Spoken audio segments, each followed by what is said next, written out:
Alan opened his laptop at 11:47 on a Sunday night to check his bank balance. Not because he needed to, because he couldn't stop himself.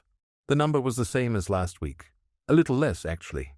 He had worked 5 days, eaten mostly at his desk, skipped 2 dinners out, and somehow there was less. He stared at the screen the way you stare at a stain you've already cleaned 3 times. Then he closed the laptop, lay back on his bed, and looked at the ceiling with a specific kind of tiredness that has nothing to do with sleep. Alan was not broke. That was the strange part. He earned enough. He just never seemed to have any. Every raise he'd gotten in 3 years had quietly disappeared into a slightly larger version of the same life. A better phone, a higher rent, a streaming service he forgot he had. He thought that earning more would eventually feel like something. It never did. He just kept moving, kept working, kept waiting for the number to finally feel like enough. It never did. The book appeared on his father's kitchen table during a Sunday visit, sitting under a car magazine and a pile of unopened mail, its spine bent like it had been read once and abandoned. Alan picked it up only to move it. Then he read the first page standing up, still in his coat. He sat down 15 minutes later without noticing. His father came back from the garden, looked at him and said nothing. He just made 2 cups of tea. The first thing that hit Alan wasn't advice.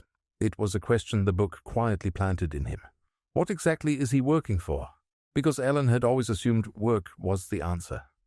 Work harder, earn more, spend less. That was the entire plan. It had never occurred to him that the plan itself might be the problem. He read about 2 kinds of thinking. One kind trades time for money, then spends that money, then needs more money, then trades more time, and the circle never ends.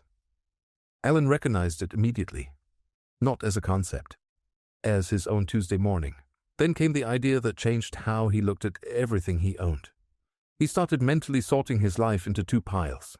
The things that quietly put a little back into his pocket each month, and the things that quietly took it out. He had always thought of his car as an asset. His new headphones, his watch. He went through his apartment one evening making a list. The second pile was enormous. The first was basically empty. He sat with that for a long time. He read about the difference between understanding money and simply earning it. How schools teach almost everything except how money actually moves, multiplies, or disappears. Alan thought about 16 years of education and realized he had never once been taught what to do when a paycheck arrived. Just that getting one was the goal. He read about the slow, unglamorous work of making small decisions differently. Not getting rich, not quitting your job, just beginning to think like someone who is building something instead of just maintaining something. It was not exciting. That was exactly why it landed. He read about fear. Specifically, the kind that keeps people in safe, suffocating places. The security of a steady income as its own kind of trap. Alan thought about a project he had quietly dropped 8 months ago because it felt too uncertain. He hadn't thought about it in weeks. He thought about it now.